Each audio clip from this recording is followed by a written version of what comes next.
On a lighter side, do you have any particular anecdotes about singers you've worked with a lot? Sort of anecdotes you can repeat.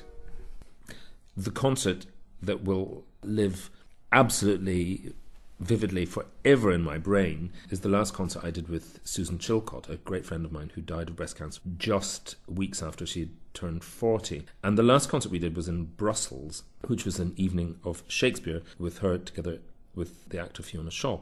And there was, of course, a lot riding on this concert. Sue was never great at punctuality. We had this plane to catch. And then I heard, rather alarmingly, bath water being run. And she said, "Oh, no, we've got plenty of time." Well, we didn't have plenty of time. We got to Bristol Airport as the flight was being closed. And we heard "last call for." And we ran to the desk and slammed our passports down. And then the woman opened Sue's passport and looked at it and then passed it back.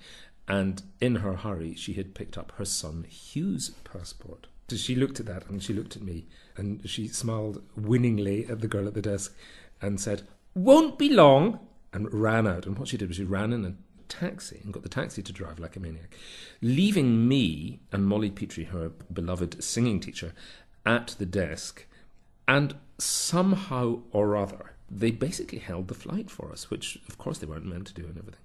20 minutes later, Sue rushes into the airport, slams down the passport, and then we're marched through. Sweat pouring off everybody. We sit down in the plane and the plane takes off immediately. And then I think, right, lower the heartbeat. And I had some filing of music to do, so I thought, right, the perfect plane job. So I reach up for my bag once we're in the air and think, right, time to put the thing in. And then I look in my bag, no folder. And then, oh God, how can this be? And I had left my folder with most of the music on it on Sue's piano. So one of the friends who was coming for the concert had to go and basically break into Sue's house and then bring it over. Everyone had a good laugh because we were all beyond worrying, and laughter was the only response, really. On maybe happier matters, could you share with us some of your great operatic experiences, live and on record? Well, I didn't have a great operatic experience for a long time, actually, because as a boy growing up in Glasgow, had I but known it, I was living through one of the great eras of Scottish opera, but I didn't know it because as a teenager, I was taken along by my very kind and well-meaning parents to see all sorts of things, and I remember being bored to tears. One of the first operas I saw was Siegfried. Big mistake as a teenager. I just thought, oh, what is going on here? My moment of epiphany actually came when I was a student at the Royal Academy, and one of my great friends from Glasgow, who was at the Guildhall, was tearing tickets at ENO, and he said, "You've got to come and see this Madame Butterfly." And it was the Graham Vick Butterfly in its early incarnation.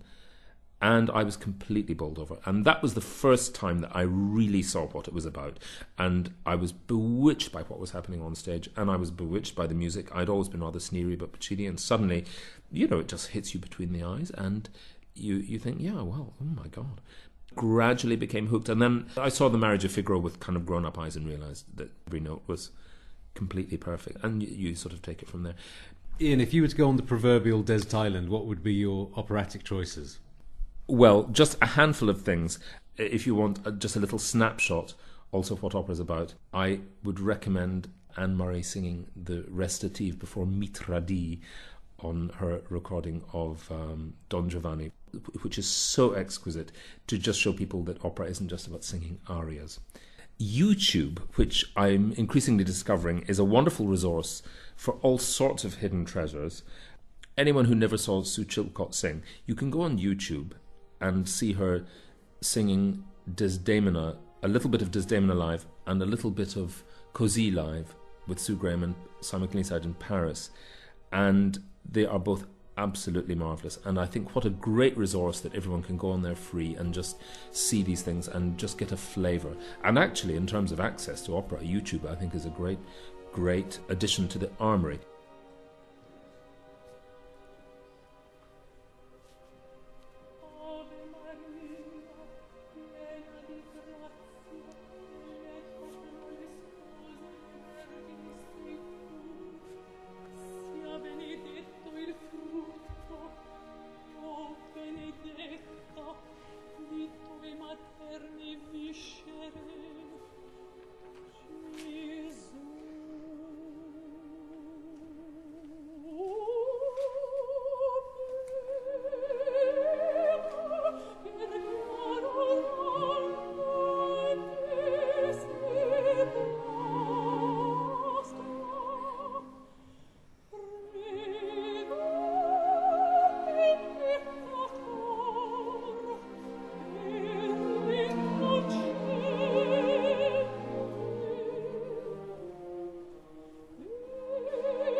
Many thanks to Iain Burnside. And if you'd like to see those YouTube excerpts, I've earmarked them on the Opera Lovers Net page on YouTube, where this podcast will also be found in due course. The podcast page has all the information you'll need, including a link to Cypres Records, where you can purchase the recording of Susan Chilcott in Brussels, singing Britten, Verdi, Strass and Boesmans, conducted by Antonio Pappano. And if you'd like to receive regular updates on the latest podcast, please do register with us on operalovers.net. Goodbye, and please do join me again to share the passion of opera on operalovers.net.